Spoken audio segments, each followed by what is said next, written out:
औज़ुबिल्लाहिमिनश्शैतानिर्रजीम बिस्मिल्लाहिर्रहमानिर्रहीम।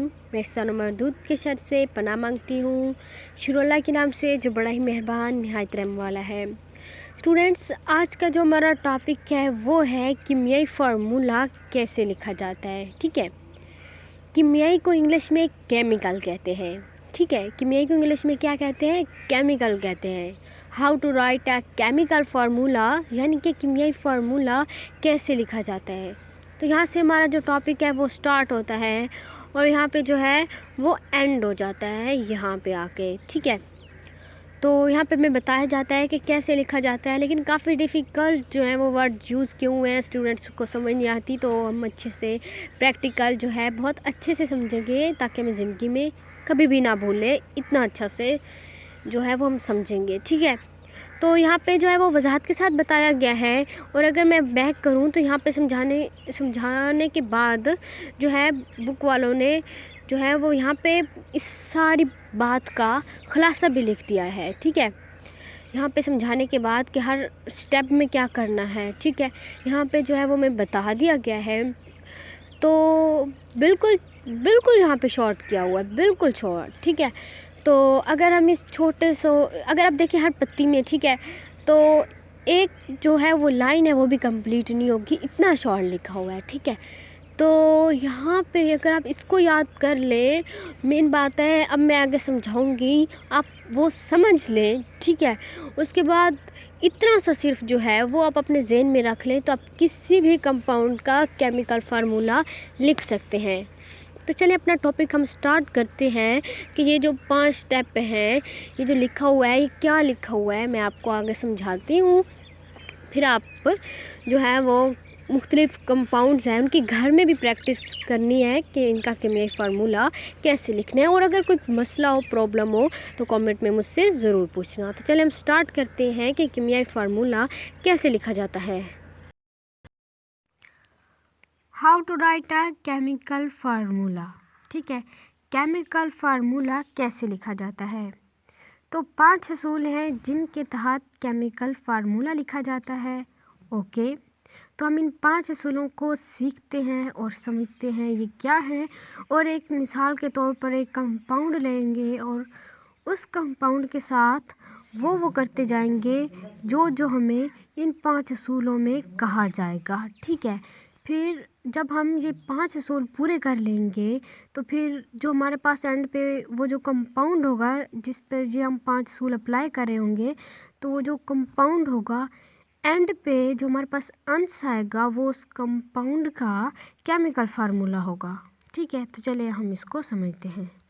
मिसाल के तौर पर सोडियम और क्लोरीन। सोडियम और क्लोरीन आपस में मिले तो एक कंपाउंड बनता है।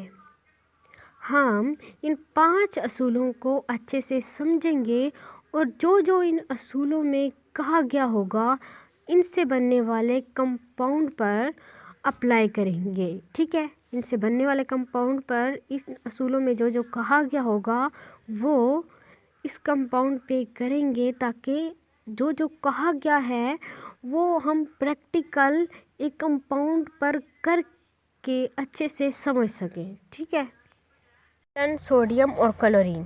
ठीक है, इनका जो मुखफ़फ़ है वो है Cl+Na, यानी कि जो क्लोरीन है उसका मुखफ़फ़ है Cl, यानी कि जो क्लोरीन का सैम्बल है वो है Cl, और जो सोडियम है उसका जो मुखफ़फ़ या फिर सैम्बल है वो है Na। सबसे पहले जो आपके ज़हन में क्वेश्चन आता होगा कि सोडियम और क्लोरीन के यहाँ पे मुखफ़फ़ क्यों लिख दिए गए हैं, इनके सैम्बल क्यों लिख दिए गए हैं। तो वो इसलिए लिखे गए हैं कि केमिस्ट्री में जब भी हम किसी रिएक्शन की बात करते हैं या फिर कोई रिएक्शन कर रहे होते हैं तो हम अज़ा के नाम के बजाय उनके सैम्बल यूज़ करते हैं। ठीक है, तो अब भी हम यहाँ पे जो है वो रिएक्शंस की बात करेंगे तो यहाँ पे भी हमें क्या करना होगा, अज़ा के नाम के बजाय अज़ा के सैम्बल यूज़ करने होंगे। ठीक है, तो हम यहाँ पे जो अज़ा के नाम हैं अब इनको हम ख़त्म करते हैं। ठीक है, तो यहाँ पे हमने क्या लिखना है, सिर्फ उनके सैम्बल। ठीक है, क्लोरीन और सोडियम के आपस में मिलते हैं तो कंपाउंड बनता है। ठीक है, क्लोरीन के ऊपर माइनस का जो मतलब है वो ये है कि क्लोरीन पर नेगेटिव चार्ज होता है और जो हमारे पास है सोडियम पर जो पॉजिटिव है, इसका मतलब है कि सोडियम पर पॉजिटिव चार्ज होता है। और जब ये दोनों आपस में मिलते हैं तो क्या बनता है, कंपाउंड बनता है।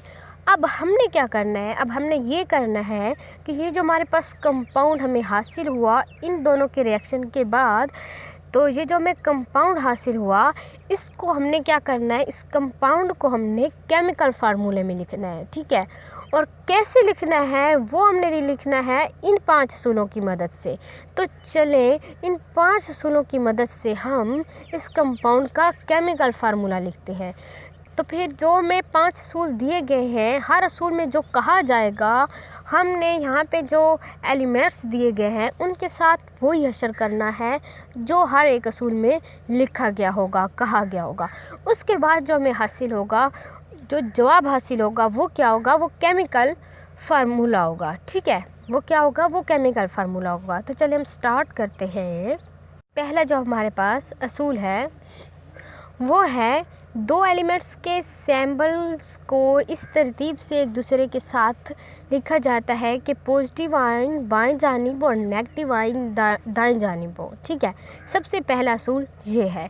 तो हमने ये जो असूल है, ठीक है, वो हमने इस पे लागू करना है। ठीक है, तो यहाँ पे क्या लिखा हुआ है कि पॉजिटिव आयन बाएं जानिब हो और नेगेटिव आयन दाएं जानिब हो, जबकि यहाँ पे हमारे पास नेगेटिव आयन जो है वो बाएं जानिब है और पॉजिटिव आयन जो है वो दाएं जानिब है।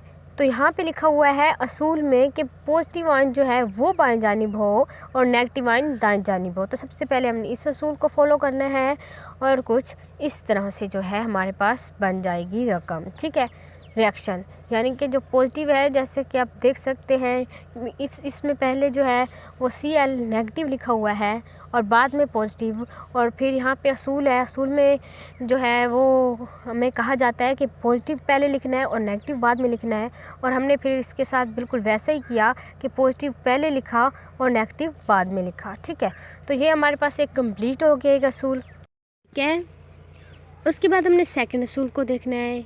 ये यहाँ पे आ गया, यहाँ पे पॉजिटिव और यहाँ पे नेगेटिव। सेकंड असूल में क्या कहा जाता है हमें कि अब हमने क्या करना है। तो सेकंड असूल ये है कि दोनों आयन की वैलेंसी, ठीक है, इनके अलामत के तौर पर दाएं कोने पर लिख दी जाती है। तो हमने दोनों की जो वैलेंसी है वो दाएं कोने पर लिख देनी है। यानी कि जैसे कि हम लिखते हैं यहाँ पे जो Na है, यानी कि जो सोडियम है उसकी वैलेंसी है 1, ठीक है, +1 होगी, और जो हमारे पास क्लोरीन है उसकी जो वैलेंसी है वो है -1। ठीक है, तो सेकंड असूल में हमें क्या कहा गया है कि उनका जो दायां कोना है उनके ऊपर उनकी वैलेंसी लिखनी है, और हमने क्या किया, उनके दाएं कोने पर, ठीक है, ये जो एटम्स हैं बिल्कुल उनके दाएं कोने पर, ठीक है, हमने उनकी यहाँ पे ये देखिए वैलेंसी जो है वो लिख दी जैसा हमें असूल में कहा गया है। यहाँ पे अब मैं आपको बताती जाऊँ कि वैलेंसी जो है वो मैं अक्सर बता भी चुकी हूँ कि क्या होता है, तो चलें फिर बता देती हूँ कि वैलेंसी क्या होता है। वैलेंसी ये होता है कि एटम के वैलेंस शेल में, आखिरी शेल में वो जितने इलेक्ट्रॉन खारिज करे या फिर हासिल करे वो उसकी वैलेंसी होती है।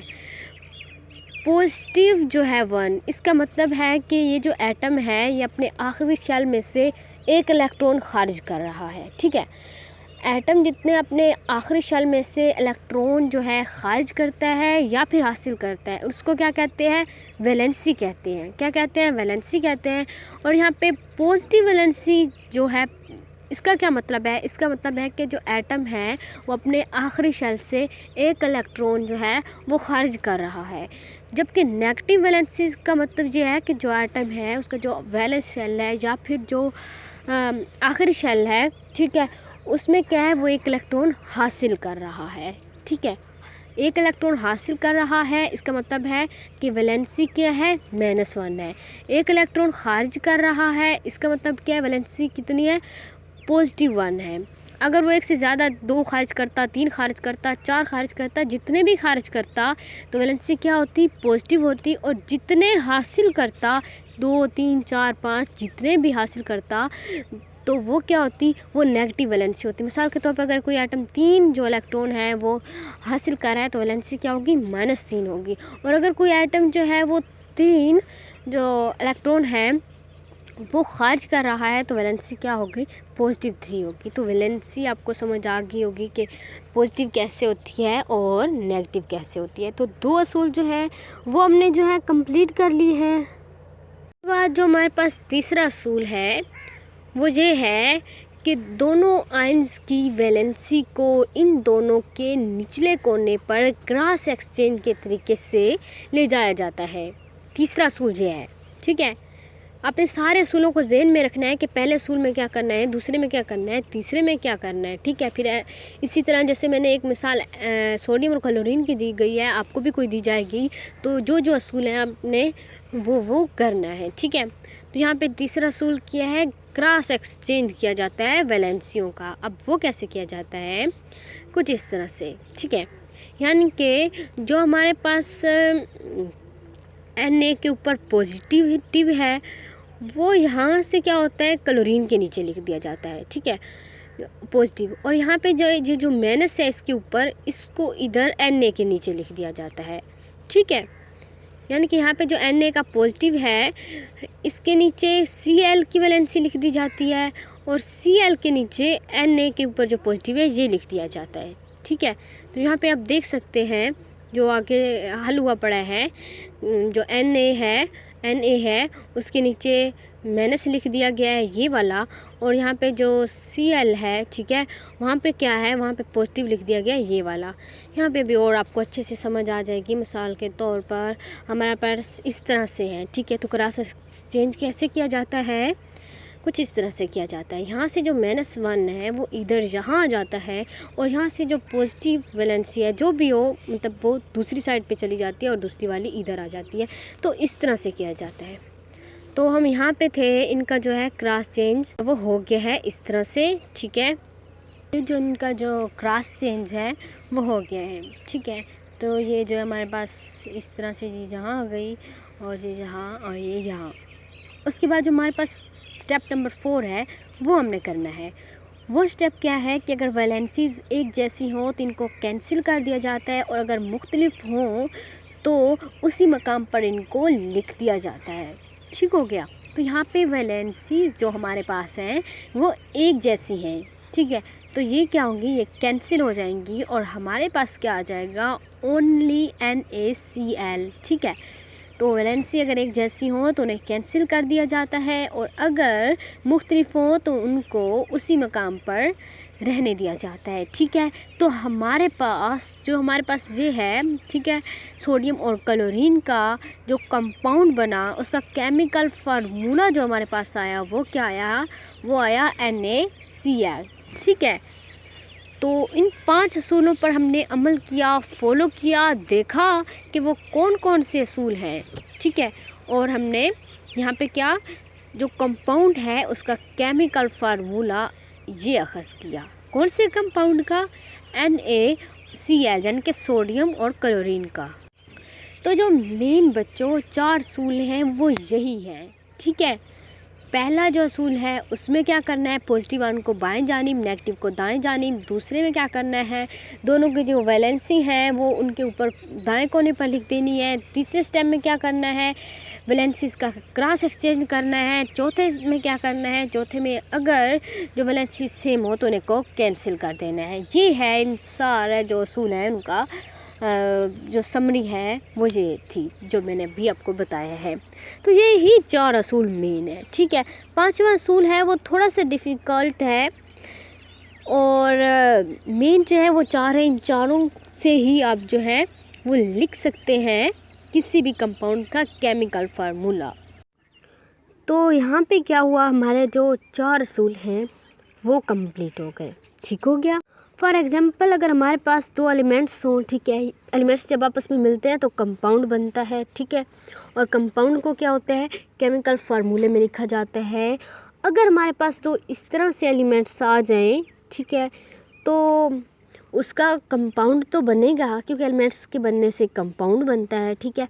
तो उस कंपाउंड को केमिकल फार्मूला में कैसे लिखेंगे, मैंने ये एग्जाम्पल जो है, यही एलिमेंट्स क्यों लेकर आई हूँ, क्यों बताने आई हूँ, वो इस वजह से क्योंकि यहाँ पे दोनों की वैलेंसियाँ जो है नेगेटिव हैं। ठीक है, दोनों की वैलेंसियाँ क्या है, नेगेटिव हैं। और केमिकल फार्मूला लिखने का जो पहला असूल है उसमें कहा जाता है कि जिसकी पॉजिटिव वैलेंसी हो उसको बाएं जानिब लिख दिया जाए, जिसकी नेगेटिव हो उसको दाएं जानिब लिख दिया जाए, पॉजिटिव को बाएं जानिब लिख दिया जाए। और हमारे पास तो यहाँ पर पॉजिटिव है ही नहीं, दोनों ही नेगेटिव हैं, तो हम बाएं जानिब पर कैसे लिखें, है ही नहीं कोई पॉजिटिव। तो ऐसी सूरत हाल में हमें क्या करना है, ठीक है ना क्वेश्चन। तो ऐसी सूरत हाल में हमें पांचवें असूल का इस्तेमाल करना है। और अगर फॉर एग्जांपल हमारे पास थर्ड रकम हो, जैसे कि यहाँ पे मैंने एल्यूमिनियम जो है वो इसमें ऐड की है, तो क्या होगा, ठीक है, ऐसी सूरत में हमने क्या करना है। तो चलें देखते हैं कि इसको कैसे हल करते हैं। सबसे पहले इस सिचुएशन में क्या करते हैं, जो हमारे पास नेगेटिव जिनकी वैलेंसी हो वो लेते हैं। ठीक है, जिनकी वैलेंसी नेगेटिव हो, यानी कि जिनकी सेम हो, चाहे दो की पॉजिटिव हो या फिर दो ऐसी रकमें हो जिनकी नेगेटिव हो। ठीक है, मतलब जो सेम हो उनको पहले लेते हैं। ठीक है, अब इनको क्या है, केमिकल फार्मूले की सूरत में नहीं लिखा जा सकता। ठीक है, क्या इनको केमिकल फार्मूले की सूरत में नहीं लिखा जा सकता। क्यों नहीं लिखा जा सकता, क्योंकि केमिकल में लिखने का जो फर्स्ट असूल है, जो केमिकल फार्मूला लिखने का जो फर्स्ट असूल है वो ये है कि पॉजिटिव आयन को बाएं जानिब लिखा जाए, जबकि हमारे पास जहाँ पर पॉजिटिव आयन है ही नहीं, हम पहले असूल पे अमल पीरा नहीं हो सकते, तो यानी इसको केमिकल फार्मूले में नहीं लिखा जा सकता। अब क्या करना है आगे, ठीक है, तो यहाँ पे क्या करते हैं, जो हमारे पास नेगेटिव है, दोनों ये नेगेटिव है ना, दोनों पोर्शन, इन दोनों को इकट्ठा करके इनका रिजल्टेंट चार्ज मालूम किया जा सकता है। ठीक है, इनका केमिकल फार्मूला नहीं लिखा जा सकता, इन दोनों को इकट्ठा करके रिजल्टेंट चार्ज जो है वो मालूम किया जाता है। अब रिजल्टेंट चार्ज देखें, यहाँ पे हमारे पास क्या था, यहाँ पे 4 है। ठीक है, यहाँ पे जो हमारे पास बुक में मिसाल है उसमें क्या है, सल्फर है और ऑक्सीजन है, और यहाँ पे नीचे क्या है, 4 ऑक्सीजन के एटम है। ठीक है, यहाँ पे मैंने 4 लिख दिया। और यहाँ पे क्या है कि इनका जो रिजल्टेंट चार्ज है वो क्या है, वो -2 है। इस पूरे का जो रिजल्टेंट चार्ज है वो क्या है, वो -2 है। ठीक है, -2 कैसे है, इनका जो दोनों का चार्ज जो क्या है, -2 है, -2 है, तो हम कॉमन ले सकते हैं -2, और -2 जो है वो इसका मतलब इस पूरे का जो है वो चार्ज है।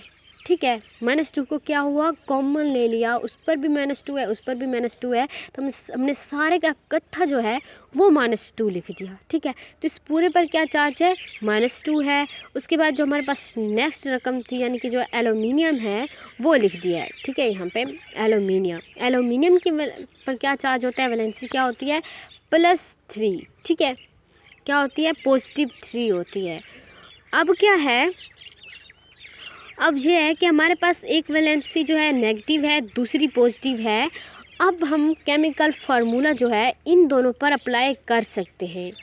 ठीक है, क्योंकि केमिकल फार्मूले की पहली शर्त क्या है कि पॉजिटिव आयन को बाएं जानिब लिखें, तो हमारे पास यहाँ पर पॉजिटिव आयन है तो इसको हम क्या करेंगे, बाएं जानिब लिख सकते हैं। अब इन सब का जो है केमिकल फार्मूला लिखा जा सकता है। ठीक हो गया, तो हम इसका लिखते हैं यहाँ पे इस तरह से। ठीक है, तो यहाँ पे क्या है, पॉजिटिव, जैसे कि पहला असूल है, हमने पहला असूल अभी लिखा है कि पॉजिटिव आयन को क्या हुआ, बाएं जानिब लिख दिया, और यहाँ पे जो नेगेटिव वाला है उसको दाएं जानिब लिख दिया। ठीक है, तो इस सूरत में बस थोड़ा सा डिफरेंस ये होता है कि जब हमारे पास ऐसी रकम हो जिसका हमने पहले रिजल्टेंट चार्ज मालूम किया हो। ठीक है, जैसे कि हमारे पास ये थी, हमने इसका पहले क्या किया, रिजल्टेंट चार्ज मालूम किया। तो जिन दो एलिमेंट्स का रिजल्टेंट चार्ज मालूम किया गया हो उनको ब्रैकेट में लिखते हैं। ठीक है, ब्रैकेट में लिखने का मकसद क्या है, क्यों लिखते हैं, वो इसलिए लिखा जाता है कि जो भी देखे उसे डायरेक्ट पता चल जाए कि ये जो एटम्स हैं सल्फर ऑक्सीजन के, इन दोनों पर जो है वो एक किस्म का चार्ज था और इनको केमिकल फार्मूले में नहीं लिखा जा सकता था। ब्रैकेट लगाने का ये मतलब है, ठीक है। और उसके बाद मतलब ठीक है, ऐसा करना है, ठीक है, कि उनको क्या करना है, उनको ब्रैकेट में लिखना है।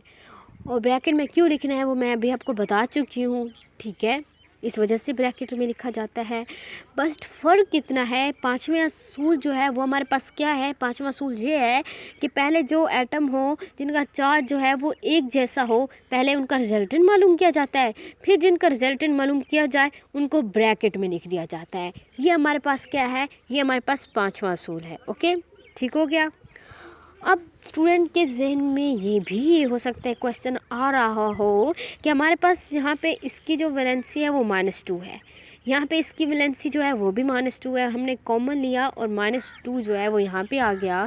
तो अगर हमारे पास फॉर एग्जांपल यहाँ पे 3 हो, यहाँ पे क्या हो, 3 हो, यानी कि दोनों की वैलेंसियाँ मुख्तलिफ हों, चार्ज मुख्तलिफ हों, फिर तो हम कॉमन नहीं ले सकते। तो ऐसी सूरत हाल में हम रिजल्टेंट चार्ज कैसे मालूम करेंगे, ठीक है, ये भी क्वेश्चन आ सकता है। मैं यहाँ पे वापस -2 लिखती हूँ यहाँ पे, और आपको तरीका बताती हूँ कि रिजल्टेंट चार्ज जो है वो कैसे मालूम किया जाता है, ताकि ये जो वैलेंसी है कोई 7 हो, 5 हो, 2 हो, 3 हो, जितनी मुख्तलिफ हो, आप आसानी से जो है वो रिजल्टेंट चार्ज मालूम कर लें। तो चलें देखते हैं, इस सब को हम ख़त्म कर लेते हैं, ठीक है। हमने चार्ज इसका मालूम करना है, ठीक है। सल्फर ऑक्सीजन का तरीका क्या है, हमारे पास जो ऑक्सीजन होती है, ठीक है, वो सल्फर के चारों तरफ होती है। आप यहाँ पे देख सकते हैं, ठीक है, ये इसका क्या है, स्ट्रक्चर फार्मूला है। इस स्ट्रक्चर फार्मूला में आप देख सकते हैं, स्ट्रक्चर फार्मूला में दिखाया जाता है कि जो होते हैं ना एटम्स हो, एलिमेंट्स, कंपाउंड, उनकी शक्ल दिखाई जाती है कि वो किस तरह से जुड़े हैं, किस साइड पे हैं। वो क्या होता है, वो स्ट्रक्चर फार्मूला होता है। अगर हम स्ट्रक्चर फार्मूला देखें तो उसमें क्या होता है कि एटम के चारों तरफ जो है वो ऑक्सीजन होती है, ठीक है। जो सल्फर है उसने क्या होता है, उसने बांड बनाए होते हैं। ये सल्फर है, उसने कितने बांड बनाए होते हैं, उसने 6 बांड बनाए होते हैं, ठीक है। 6 कैसे, यहाँ पे आप देख सकते हैं, काउंट कर सकते हैं। 2 इस ऑक्सीजन के साथ इसने बनाए होते हैं, 2 इस ऑक्सीजन के साथ 4, और 1 इस ऑक्सीजन के साथ 5, और 1 इसके साथ 6, ठीक है। अब यहाँ पे है कि बांड क्यों बनाए जाते हैं, कि ऑक्सीजन जो सल्फर है, ये एटम्स आपस में बांड क्यों बनाते हैं। तो मैं पहले भी एक वीडियो पोस्ट कर चुकी हूँ A to Z about atom, ठीक है। मैं पहले एक वीडियो पोस्ट कर चुकी हूँ जिसमें मैंने बताया है सब कुछ एटम के बारे में, A to Z सब कुछ मैंने एटम के बारे में बताया है कि एटम क्या होते हैं, क्यों बांड बनाते हैं, सारी स्टोरी है उसमें। तो आप जाके उस वीडियो को पहले देख लें, ताकि जो मज़ीद लेक्चर्स हैं आपको वो भी आगे अच्छे से समझ आ जाए, और जो अब मैं लेक्चर दे रही हूँ वो भी आपको अच्छे से समझ आ जाए, ठीक है। तो आपको ये उस वीडियो में जवाब मिल जाएगा कि ये बांड क्यों बनाते हैं, ठीक है, और एटम के बारे में सब कुछ आपको पता चल जाएगा। तो आप जाकर सबसे पहले वो वीडियो देखें, ठीक है। तो चलिए हम अपनी वीडियो को जो है ये कंटिन्यू रखते हैं, ठीक है। तो क्या होता है, इस तरह से क्या करता है, सल्फर 6 बांड बनाता है, ठीक है। इन बांड्स को हम इस तरह से भी जो है वो प्रेजेंट कर सकते हैं, ठीक है, ओके। तो यहाँ पे क्या होता है कि जब कोई एटम, ठीक है, जब कोई एटम दूसरे एटम के साथ 2 बांड बनाए, जैसे कि ये ऑक्सीजन इसके साथ सल्फर के साथ 2 बांड बना रहा है, यहाँ से भी ऑक्सीजन, यहाँ पे आप देख सकते हैं दरमियान में 2 डॉट्स जो हैं वो ज़ाहिर कर रहे हैं कि 2 बांड जो हैं वो यहाँ पे वजूद में आए हुए हैं, ठीक है। तो जब जो ऑक्सीजन होती है वो सल्फर के साथ 2 बांड बनाए तो चार्ज क्या होता है, 0 होता है। तो यहाँ पे इन दोनों का चार्ज क्या हो गया, 0, क्यों, ठीक है। और इन दोनों का जो चार्ज है, यहाँ पे भी 2 बांड है, तो यहाँ पे क्या होता है, चार्ज जो है यहाँ का भी 0 है, ठीक है, ओके। ठीक हो गया। जो सल्फ़र है वो भी क्या है, इसके साथ 2 बॉन्ड बना रही है ना, इसका भी चार्ज 0 है। सल्फ़र इसके साथ भी 2 बना रही है, इसका भी बॉन्ड 0 है। यानी कि जो हमारे पास ये है, इनका चार्ज जो है वो 0 है। और जब ऑक्सीजन का जो एटम है वो सल्फ़र के एटम के साथ एक बॉन्ड बनाए, यहाँ पे जो है एक बॉन्ड बनाया गया है, तो चार्ज जो है वो -1 होता है। और जहाँ पे भी जो है वो एक बॉन्ड बनाया गया है, तो चार्ज क्या है, वो भी -1 है। जब ऑक्सीजन का एटम सल्फ़र के एटम के साथ एक बॉन्ड बनाए तो चार्ज -1 होता है। इस वजह से यहाँ पे चार्ज -1 है, और यहाँ पे भी एक बॉन्ड बन रहा है, इस वजह से इसका भी चार्ज -1 है। ठीक है। और यहाँ पे जो है 2-2 बॉन्ड बन रहे हैं। जब 2 बॉन्ड बनते हैं ऑक्सीजन और सल्फ़र के, तो जो चार्ज होता है वो कुछ भी नहीं होता, 0 होता है। ठीक है। तो यहाँ पे इसका भी चार्ज -1 है, इसका भी चार्ज -1 है। तो यहाँ पे दोनों माइनस माइनस जो है वो इकट्ठे हो जाएंगे, तो चार्ज कितना हो जाएगा, रिजल्टेंट -2। इस तरह से ये जो सारा फार्मूला है, बात हो रही है, ये सल्फेट है। ऑक्सीजन और सल्फ़र का एटम जब आपस में मिलते हैं तो सल्फेट बनते हैं। तो ये आपको पता चल गया कि किस तरह से चार्ज जो है वो मालूम किया है। तो इस तरह से इसका जो है कुल चार्ज जो है वो क्या होता है, वो -2 जो है वो लिख दिया जाता है। ठीक है। अब कैसे -2 आया वो आप ऑलरेडी देख चुके हैं। ठीक है। यहाँ पे जो है वो रिजल्टेंट चार्ज इस तरह से लिख दिया जाता है, और इस तरह से फिर इसको जो है यहाँ पे जो है वो चार्ज लिख दिया जाता है। ठीक है। तो अब आपको पता चला कि चार्ज कैसे मालूम करते हैं। ठीक है। तो इस तरह से रिजल्टेंट चार्ज जो है वो मालूम किया जाता है, और यहाँ पे -2 लिख दिया। ओके। अब यहाँ पे आपके जहन में एक क्वेश्चन ये भी आ रहा होगा कि जैसे कि मैंने बताया है कि जब ऑक्सीजन सल्फ़र के साथ 2 बॉन्ड बनाए, ठीक है, तो जो चार्ज होता है वो कुछ भी नहीं होता, 0 होता है। और जब सल्फ़र ऑक्सीजन के साथ एक बॉन्ड बनाए तो जो चार्ज होता है वो -1 होता है। ठीक है। अब आपके जहन में ये सवाल आ रहा होगा कि 2 बॉन्ड हो तो चार्ज क्यों नहीं होता, और एक बॉन्ड हो तो चार्ज क्यों होता है। तो यहाँ पे मैंने एक छोटी सी वीडियो जो है वो बनाई है, डिस्क्रिप्शन में मैं उसका लिंक दे दूँगी। ठीक है। तो आप देख सकते हैं कि क्यों 2 बॉन्ड बने तो एटम का जो है वो चार्ज नहीं होता, और एक बॉन्ड बने तो क्यों चार्ज होता है, अब जाकर वो देख सकते हैं। ठीक है। और उसमें मैंने फार्मूला जो है एक वो भी बता दिया है, सिंपल सा है। अब किसी भी जो रेडिकल है, किसी भी एटम का जो है चार्ज उस फार्मूले की निस्बत वो उस फार्मूले के ज़रिए मालूम कर सकते हैं। ठीक हो गया। यहाँ पे हमने देखा कि सल्फेट का जो चार्ज है वो -2 है। तो अगर हम आगे करते हैं, ये -2 आ गया, और यहाँ पे जो हम पहले लिख रहे थे एल्यूमिनियम को, अब यहाँ पे इसको हम केमिकल फार्मूला जो है इस पर अप्लाई कर सकते हैं, क्योंकि हमारे पास एक पॉजिटिव है एंड दूसरी जो है वो नेगेटिव है। तो फर्स्ट स्टेप में क्या होता है, फर्स्ट स्टेप यहाँ पे, ठीक है, फर्स्ट स्टेप में क्या होता है कि जो पॉजिटिव आयन है वो दाएं जानिब जो पॉजिटिव आयन है वो बाएं जानिब लिखा जाता है, और नेगेटिव आयन है वो दाएं जानिब लिखा जाता है। तो यहाँ पे हमने पॉजिटिव आयन जो है वो बाएं जानिब लिख दिया है, नेगेटिव दाएं जानिब। अब जो अगला स्टेप होता है उसमें क्या होता है, उसमें होता है कि क्रॉस एक्सचेंज किया जाता है। ठीक है। तो हमने क्रॉस एक्सचेंज किया है, +3 जो है वो एल्यूमिनियम के ऊपर था, अब वो जो हमारे पास सल्फेट है उसके नीचे आ चुका है, यहाँ पे आप देख सकते हैं। ठीक है।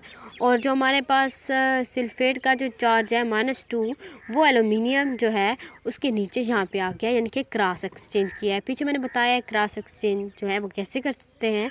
और जब क्रॉस एक्सचेंज करते हैं, जो ऊपर यहाँ जैसे कि इसके ऊपर पॉजिटिव है, ये नीचे गया तो हमने इसके साथ पॉजिटिव नहीं लिखा, और जब ये नेगेटिव है -2 ये यहाँ पे आया तो इसके लिए हम नेगेटिव नहीं लिखेंगे, यानी कि पॉजिटिव और नेगेटिव नहीं लिखते, क्रॉस एक्सचेंज जो है वो हो जाता है। ये हम पीछे सीख के आए हैं। ठीक है।